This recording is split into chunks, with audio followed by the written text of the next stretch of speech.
오늘은 49강입니다. 제8절 멸망하는 도시에 대해서 오늘은 좀 이야기하겠습니다.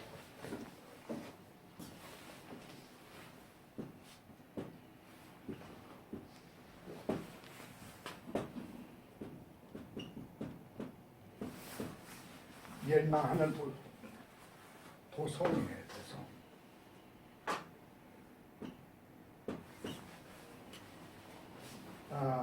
계시록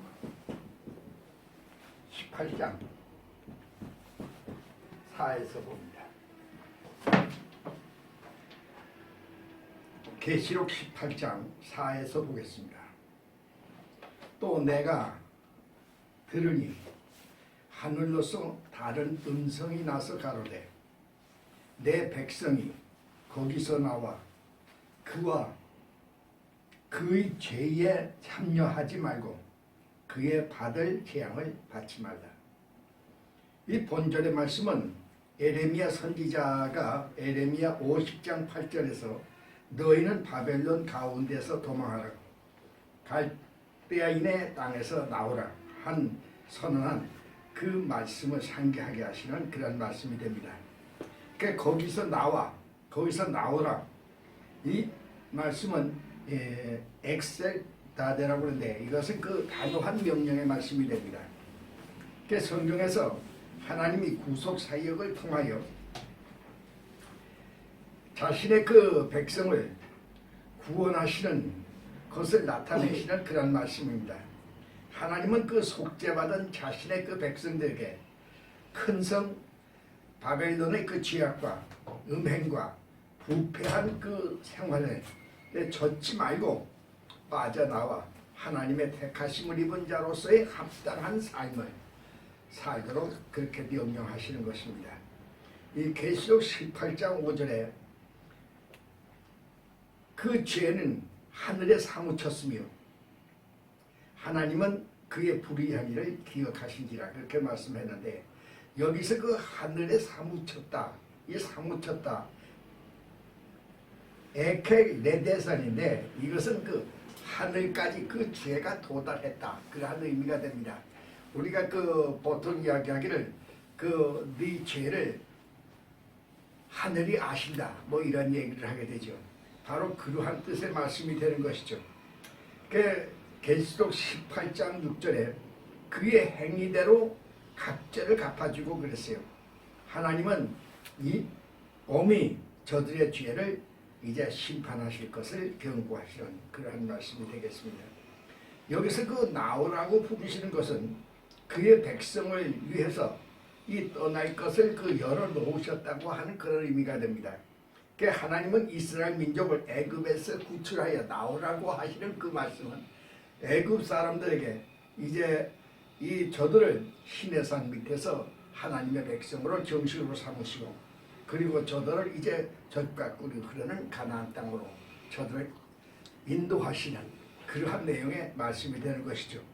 그러므로 우리에게 있어가지고도 너희는 나오라고 하시는 그런 말씀은 바로 이제 마지막 때에 있어가지고 주님을 따라서 새하늘과 새 땅으로 이제 우리가 가게 될 것을 말씀하시게 되는 것입니다.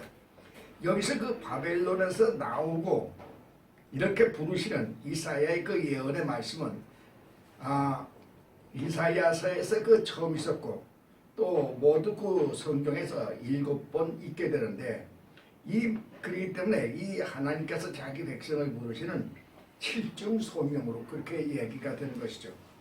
그래서 그 먼저 너희는 그 바벨론에서 나와라 이사야서 48장 20절에 말씀하셨고 너희는 떠날지어다 이사야서 52장 11절에 말씀하시고 너희는 바벨론 가운데서 도망하라 예레미야서 50장 8절에 말씀하시고 또 바벨론 가운데서 도망해서 나오라 예레미야 51장 6절에서 말씀하시고 바벨론 성에 거하나 쉬어라 이제 너희는 피할지어다 하고 스가랴서 2장 7절에 말씀하시고 또 너희는 저희 중에서 나오라고 고린도후서 6장 17절에 말씀하시고 그리고 오늘 이제 내 백성아 거기서 나와 그의 죄에 참여하지 말라고 이렇게 얘기하신 것은 이 계시록 18장 4절에서 얘기하십니다.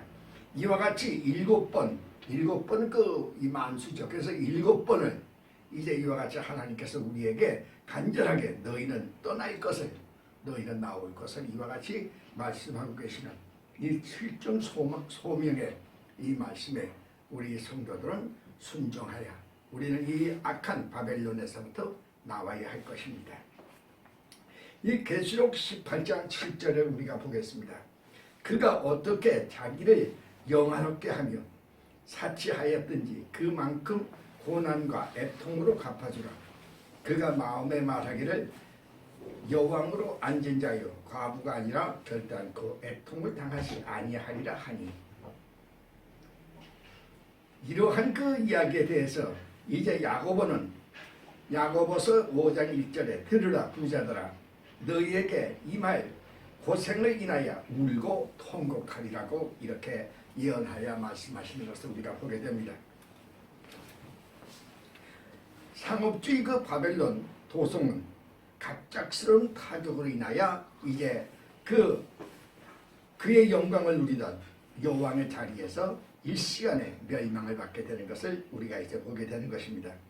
이러한 멸망은 지진을 통해서 또는 착취받는 노동자, 평민들의 혁명에 의해서 또 이제 그 전쟁과 분쟁을 통해서 또는 이제 마지막 때 핵전쟁을 통해서 이루어게 되어지는 것입니다. 14절에서 저들의 그 물질적 소망이 얼마나 허무한 것인가를 우리에게 알려주고 있음을 보게 됩니다. 자본주의자들은 저들의 그 재물이 저들을 안전하게 해줄 것을 자랑하고 있습니다. 돈이 있으면 산다. 돈이 있으면 모든 것이 해결된다고 이렇게 생각하게 되죠.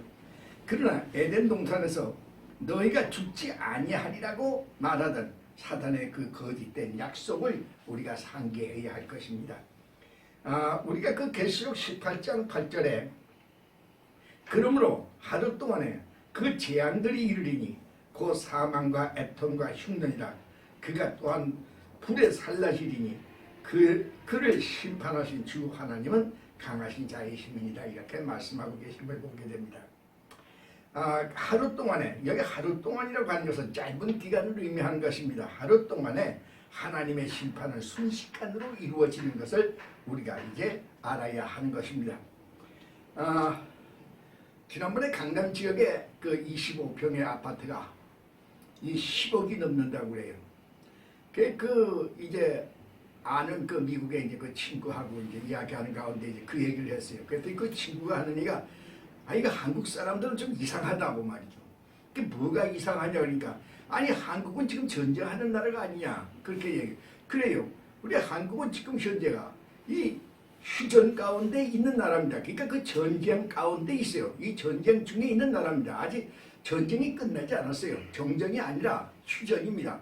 이게 휴전 가운데 있는 그런 나라인데 아니 언제 그 북한에서 그 이 단추를 누르면 언제 그 불바다가 내렸는지 모르는데 말이죠.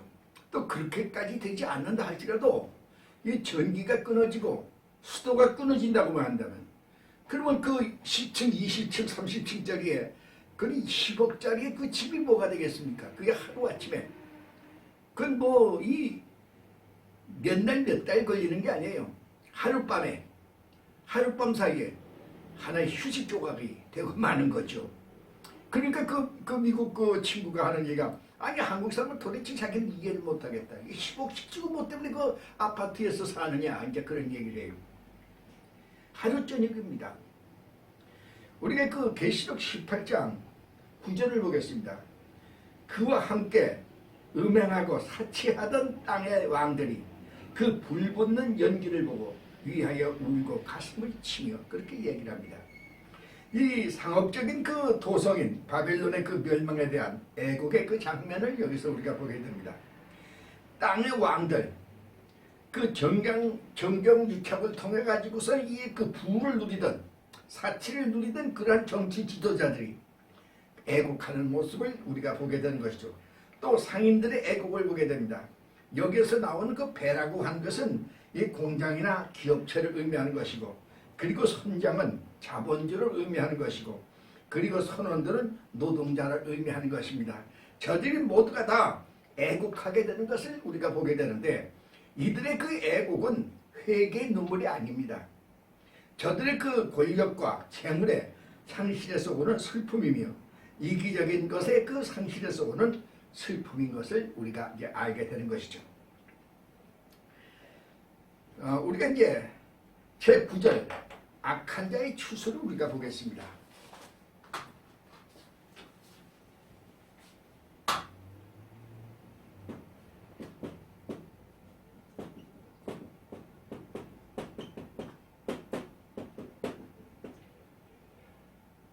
계시록 14장 17절입니다.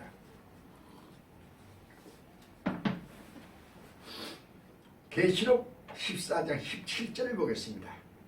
또 다른 천사가 하늘에 있는 성전에서 나오는데 또한 이한 낯을 가졌더라. 그렇게 말씀했어요. 여기서 그 16절에 성도의 그 수학은 이 교회의 심판으로 그리스도께서 친히 하시는 것입니다. 이 15, 16절의 추수는 알곡을 모으시는, 이 알곡은 성도를 의미합니다. 그래서 알곡을 모으시는 추수가 이제 되는데, 이는 그리스도께서 그의 택하신 백성들을 불러 모으시는 그러한 장면이 되는 것이죠. 그 다섯 번째 다른 천사가 성전으로부터 나와 구름 위에 공중 혼인잔치에 공중 재림하여 계신 그리스도께 큰 음성으로 땅의 곡식을 거두라는 성전에 계신 성부 하나님의 말씀을 전하는 것을 우리가 보는 것입니다. 그리스도는 이 머리에 큰 면류관을 쓰시고, 이 면류관을 여기서 얘기하는 것은 스테파논입니다. 이 스테파논은 이 승리자의 관입니다. 그래서 이 승리자의 관을 쓰시고 손에는 이한 낯을 가지시고 심판하러 오시는 분으로, 그리고 승리자로 만왕의 왕이 되심을 나타내 보이고 계신 것을 우리가 이제 알게 됩니다. 근데 여기 17절에 또 다른 천사는 여섯 번째 천사로 성전에서 나오는데 이한 낯을 가졌다고 그랬어요. 그 알곡 추수는 그리스도께서 직접 하시지만은 불택자의 추수는 천사가 하게 되는 것을 우리가 보게 됩니다. 하늘 성전에서 나왔다는 것은 하나님으로부터 불택자에 대한 심판을 직접 명령받고 나왔음을 의미합니다. 일곱 번째 그 삽경에 해당되는 그런 말씀이 됩니다. 계시록 14장 18절을 보겠습니다. 또 불을 다스리는 다른 천사가 제단으로부터 나와 이한 낯을 가진 자를 향하여 큰 음성으로 불러 가로되 내 이한 낯을 휘둘러 땅의 포도송이를 거두라. 그 포도가 익었느니라 하더라. 이렇게 말씀합니다. 여기서 이 제단으로부터 나왔다고 그랬어요. 여기서 이 제단은 성도들의 기도가 담겨있는 금 향로가 놓여있는 성막 안에 법궤 앞에 있는 제단을 의미합니다. 지금 그곳에 이제 땅의 성도들의 그 간절한 그 기도와 그 다음에 제단 앞에서 순교자들의 간절한 신의 그 기도가 향로에 담겨 있는데, 그 향로가 이제 향연과 함께 하나님 앞에 올라가는 그런 것을 우리가 보게 되는 것입니다. 그런 그 제단으로부터 이제 그 일곱 번째 천사가 나와서 이한 낯을 가진 자 여섯 번째 천사를 향하여 큰 음성으로 불러가로되 내 이한 낯을 휘둘러. 여기서 이 포도송이는 이 불택자, 불신자들을 이야기하는 것입니다. 그래서 여기서 이 불택자의 추수를 할 것을 말씀하시는 거죠. 그래서 그 포도가 익었느니라, 익었다고 하는 것은 완전히 익었음을 의미합니다. 이제 최후의 하나님의 심판이 임박하였음을 의미하는 말씀입니다. 본절의 천사는 8장 3절에 기록된 단위의 향로의 불을 땅에 쏟는 천사와 동일한 천사인 것을 우리가 이제 알게 되는 것입니다. 계시록 14장 19절을 보겠습니다. 천사가 낯을 땅에 휘둘러 땅에 포도를 거두어 하나님의 진로의 큰 포도주 틀에 던짐에, 그렇게 말씀했어요. 이 진로의 포도주 틀, 이것은 이 포도주를 짜는 이 틀을 의미하는 것입니다. 하나님의 그 죄에 대한 진노의 표현을 나타내는 내용이 된다고 하겠습니다. 포도송이가 이 틀에 눌려서 부서지는 것과 같은 고통을 이제 불택자들이 이제 당하게 될 것임을 말씀하고 있는 것이라고 하겠습니다. 이 중동 지방에서는 추수가 이제 때에 그 포도주를 큰 그 통에다 담아놓고 그리고 맨발로 막 짓밟아서 이제 주스를 만드는 것을 우리가 보게 되죠. 하나님의 맹렬한 심판을 의미합니다. 하나님은 진로의 하나님으로 마지막 때 나타나시게 되는 걸 우리가 이제 보게 되는 것입니다. 계시록 14장 그 다음에 20절을 보겠습니다. 성 밖에서 그 틀에 밟히니 틀에서 피가 나서 말 굴레에 닿았고 1600 스타디온에 퍼졌더라. 그렇게 말씀했어요. 이 성 밖에서의 그 성은 천년 왕국을 의미합니다. 그 성 밖의 그 악인들의 심판의 땅입니다. 근데 1600 스타디온은 그 이 팔레스타인의 그 남북의 길이를 의미하는 것으로 이렇게 보기도 합니다. 그러나 여기서 그 땅은 말이죠. 이 땅의 수, 이 산은 땅의 수입니다. 이 땅의 수의 자승, 자승은 땅 전부를 의미하는 것이죠. 그 땅의 수 자승에다가 여기 지금 현재 그 완전수 10의 자승, 완전한 수입니다. 이것이 이 1600 스타디움이 되는 것이죠. 그러니까 이것은 그 이 팔레스타인의 한 지역을 의미하는 것이 아니라 이것은 바로 이 지구상 전체 땅, 그러니까 지구 전체를 의미하고 있다. 이렇게 봐야 합니다. 그래서 여기서 그 이 아마겟돈 전쟁에서 이방 열국이 적그리스도의 그 꼬임에 빠져가지고 이제 세계가 하나의 그 적그리스도의 그 세력과 내 연합되어 아마겟돈 전쟁을 일으켜서 멸망하는 심판을 받는 그러한 것을 이제 우리가 보게 되는 것이죠.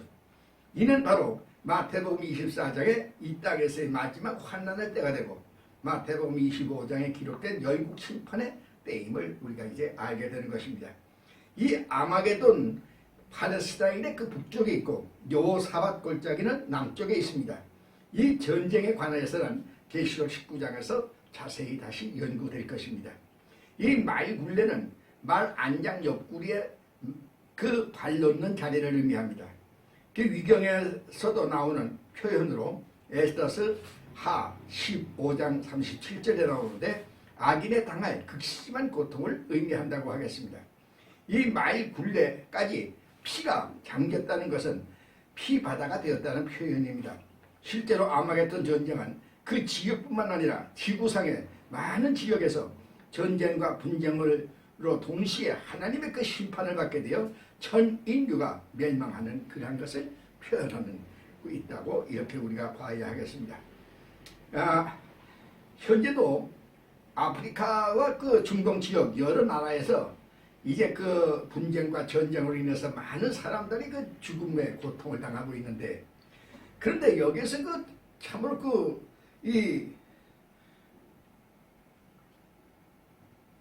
우리가 그 생각해야 할 것은 저들은 그 하나님을 대적하고 교회를 파괴하고 그리고 성도들을 살해하는 많은 그런 만행을 저지르고 있음을 우리가 이제 보게 되는 것입니다. 이것이 다 말세의 징조가 되어진다고 우리가 이렇게 봐야 할 것입니다. 다음에 우리가 그 제10절을 보겠습니다.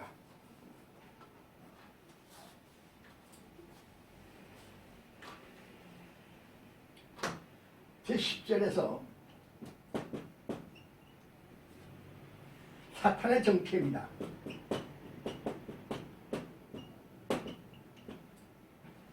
계시록 20장 1절을 보겠습니다.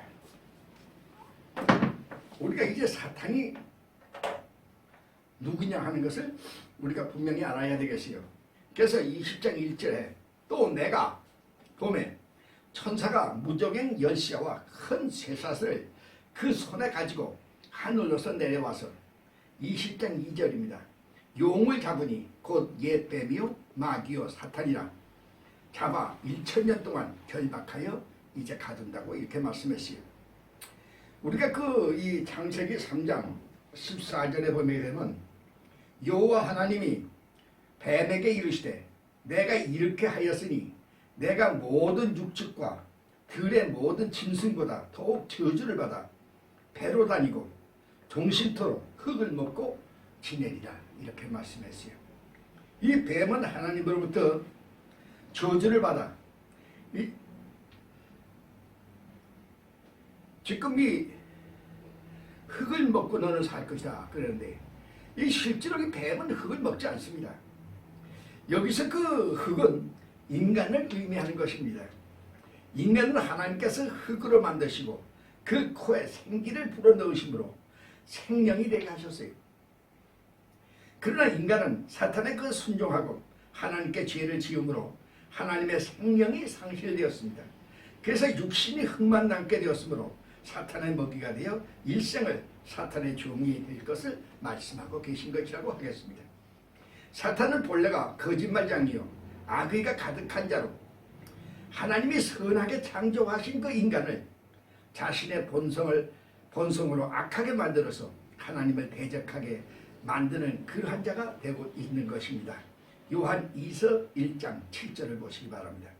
이 사탄은 태초에 하늘에 반란을 일으켜 뭇 별 위에 나의 보좌를 높이리라고 하였으나 하나님은 내가 음부 맨 밑에 빠지우리로다 이사야서 14장 15절에 하시고 우주 속 무적의 사탄과 그의 추종 세력을 모두 가두시는 것을 우리가 보게 됩니다.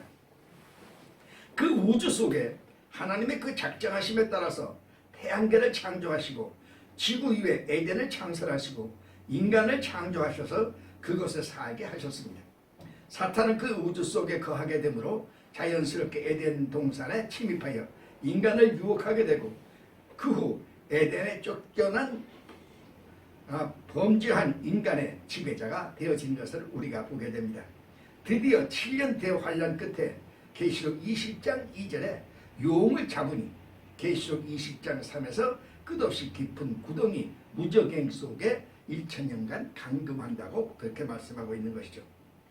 이 천사들은 분명한 서열이 있습니다. 보통 그 천사라고 하면은 군대에서 일반 사병들과 같은 존재로 하나님의 사환들입니다. 히브리서 1장 14절입니다. 이 사단은 천사장 미가엘과 대등한 그런 그 능력을 가지고 있습니다. 그러나 지금은 한 천사가 하나님의 능력으로 사탄을 결박하고 있는 것입니다. 우리도 하나님의 능력을 받으면 사탄을 물리칠 수가 있음을 알아야 하겠습니다. 이 사탄은 그 모든 천사보다 이 뛰어난 천사장이었으나 이 천사들 중 일부를 유혹하여 하나님께 대항하다가 이사야서 14장 12절입니다. 창세전에 하늘의 전쟁에서 잡혀 무저갱에 저와 저의 무리들이 감금하게 된 것입니다. 근데 이 창세기 1장 2절을 보겠습니다. 창세기 1장 2절에 땅이 혼돈하고 공고하며 흑암이 깊음 위에 있고 하나님의 신은 수면에 운행하시니라 그렇게 말씀했어요. 그런데 여기서 이 흑암이 깊음 위에 있다. 흑암이 깊음 위에 있다고 하는 것은 큰 어두운 깊은 그 골짜기가 있는데 그것이 바로 무저갱입니다. 그래서 그 무저갱에 이 우주가 말이죠.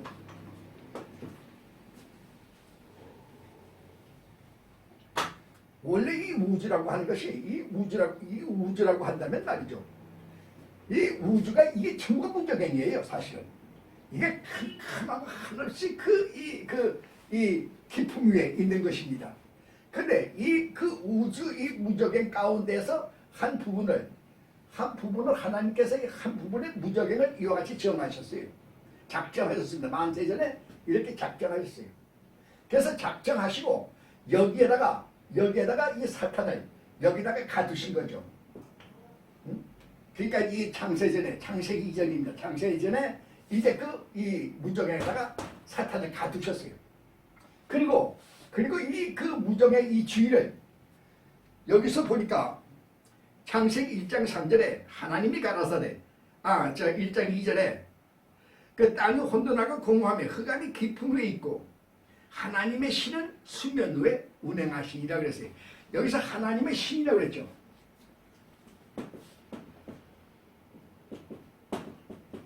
하나님의 신, 하나님의 신은 엘로힘 외르 아흐입니다.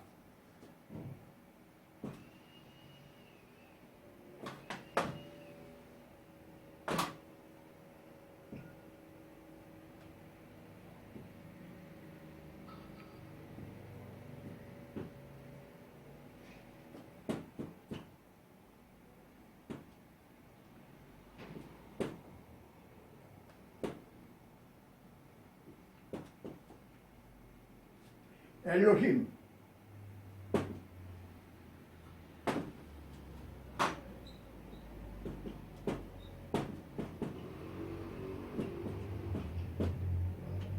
외르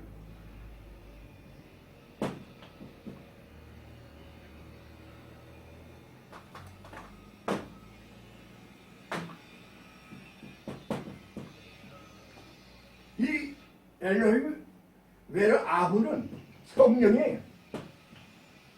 성령님을 의미하는 것입니다. 그래서 이 주일을 성령님께서 이 운행하신다. 여기서 운행하신다. 이 운행하신다는 것은 메리 헤페트라고 그러는데 히브리어로 그렇습니다.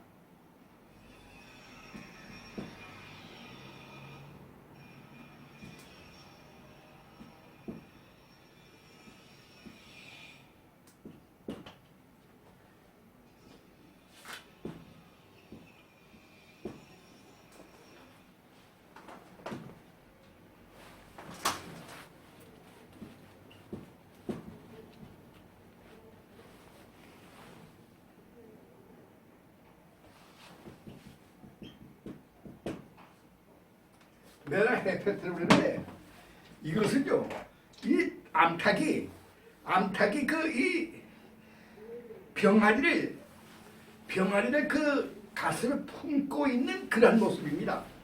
그러니까 그 암탉이 그 병아리를 보호하는 그러한 모습.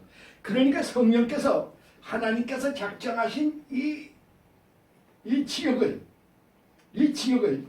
이제 그 병아리가 암탉을 갖다가 이제 그 암탉이 그 병아리를 품고 있는 것처럼 보호하시고 또 이 사탄이 나오지 못하게 지키시는 그러한 모습을 우리가 이제 보게 되는 것이죠.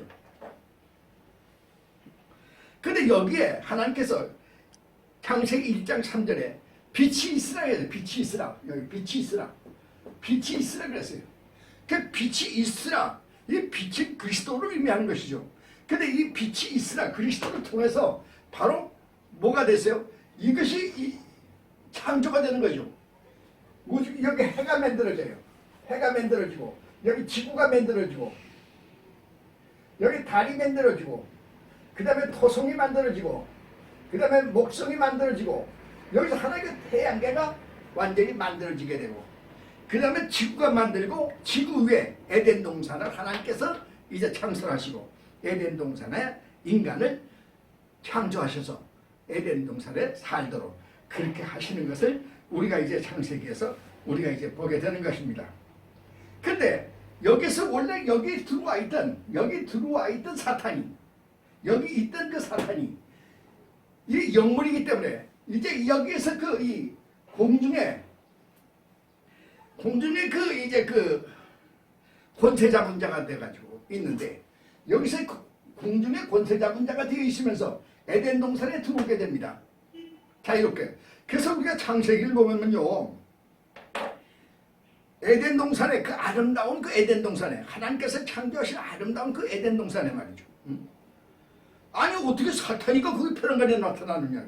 뱀이 어떻게 벼랑간에 나타나가지고 하와를 유혹하는가? 아니 이거 뱀이 어디서 나왔어? 이 사탄이 어디서 나왔어요? 그게 아니에요.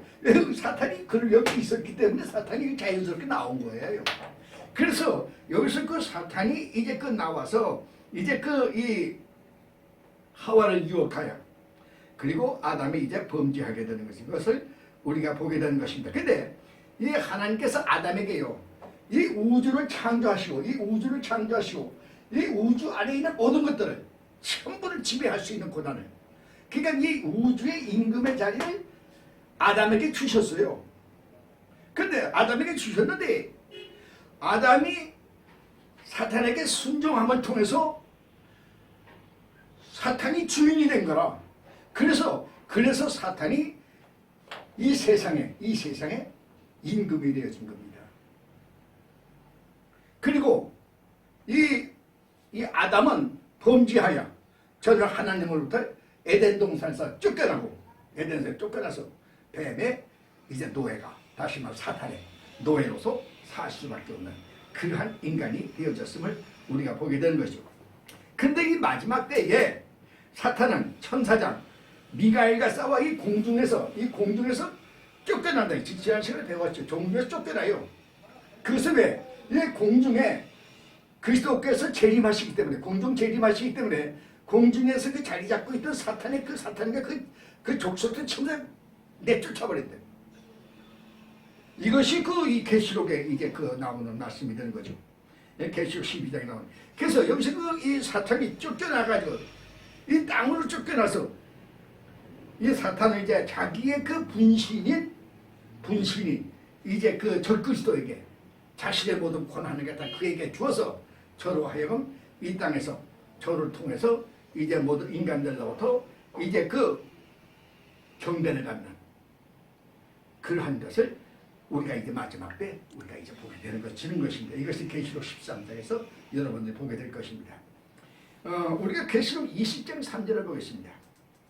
무정에게 던져 잠그고 그 위에 임봉하여 천년이 차도록 다시는 만국을 미혹하지 못하게 하였다가 그 후에 반드시 잠깐 놓이리라.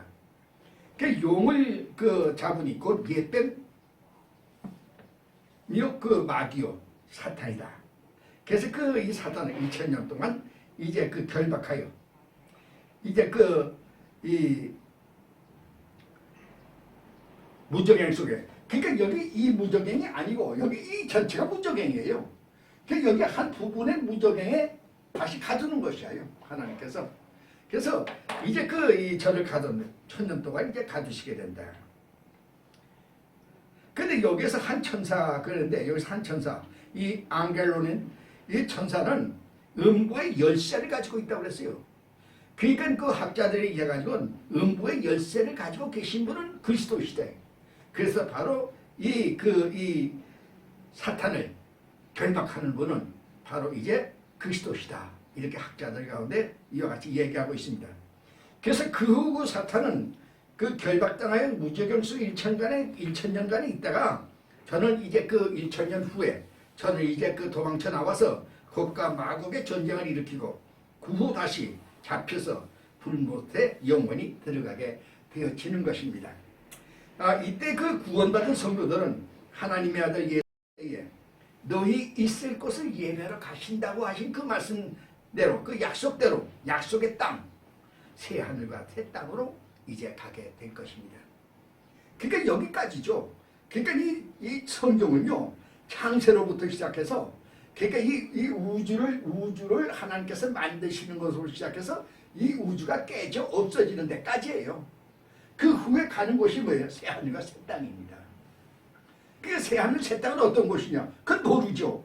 우리는 모릅니다. 우리는 주님께서 이미 예비하신 그 땅으로 우리는 간다는 것만 알면 되는 거예요. 그 다음에 우리가 이 사탄의 4가지 이름을 우리가 여기서 이제 알아야 되겠습니다. 이 성경상의 이 사탄에 대해서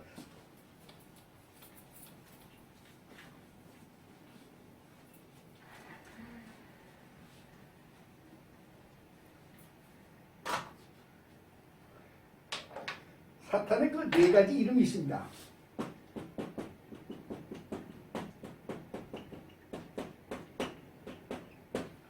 첫째 있어가지고 용입니다. 용은 톤 드라콘다라고 그래요.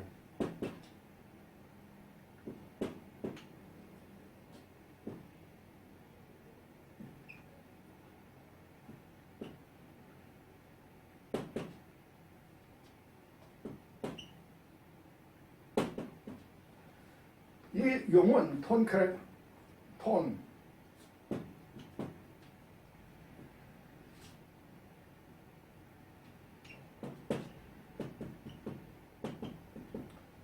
이 히브리어는 타님이라고 그래요. 타님이라고 그러는데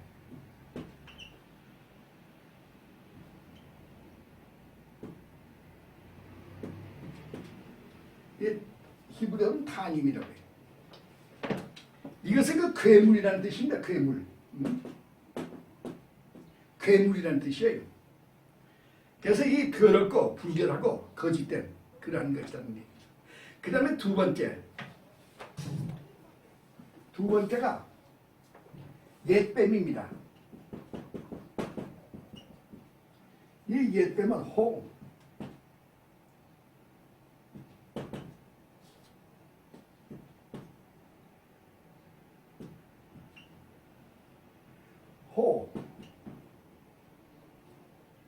홉시스라고 홉시스.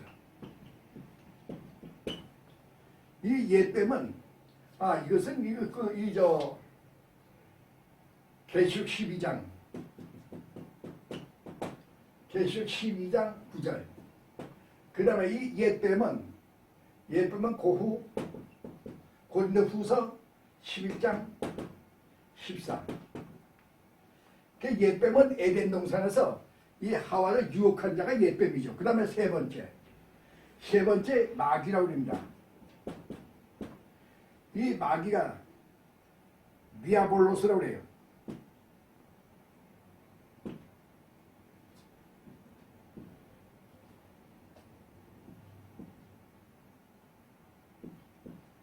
이 디아볼로스라고 그랬는데 이 디아볼로스는 고린도후서 4장 4절. 이것은 거짓 참소자라는 뜻입니다. 그 다음 네 번째 이 사단입니다. 사단은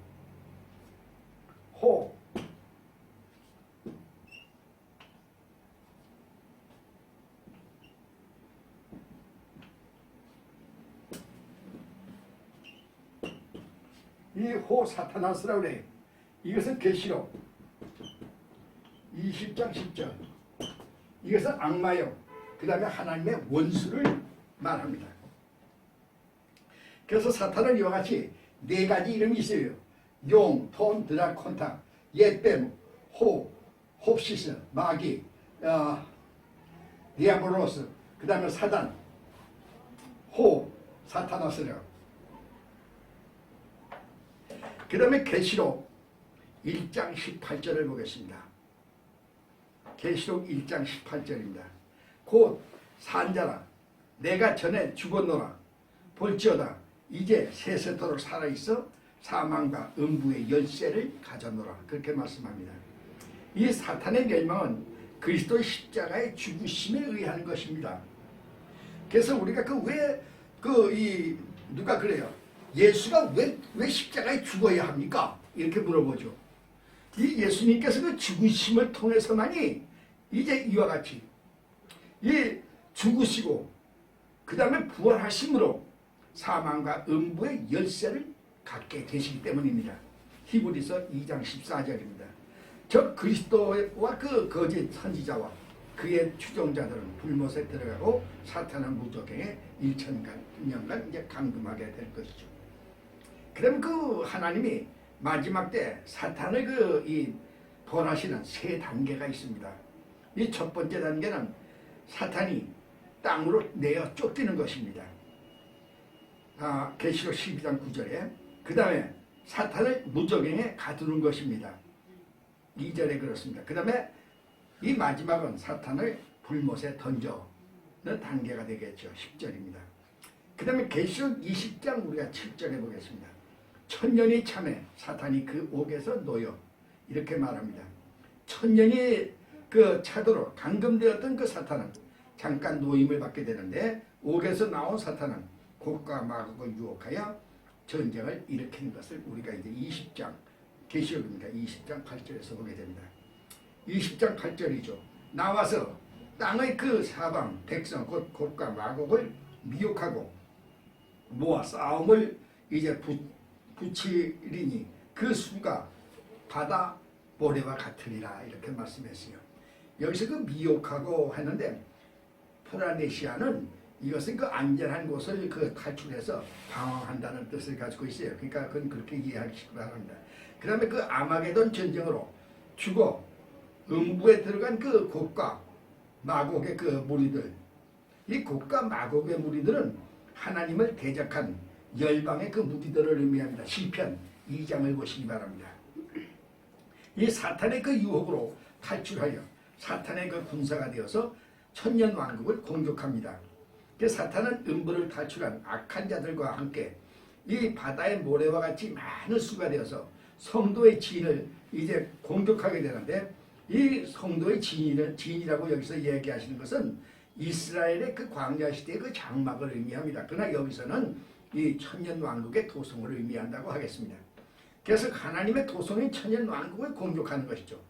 그러나 하늘에서 내리는 불로 소멸되고 맙니다. 그래서 말이죠. 왜 그 이 천년성이 있는데 왜 새 하늘과 새 땅으로 왜 다시 가느냐 이렇게 얘기가 되죠. 그런 학자들이 있어요. 그렇게 질문하는 학자.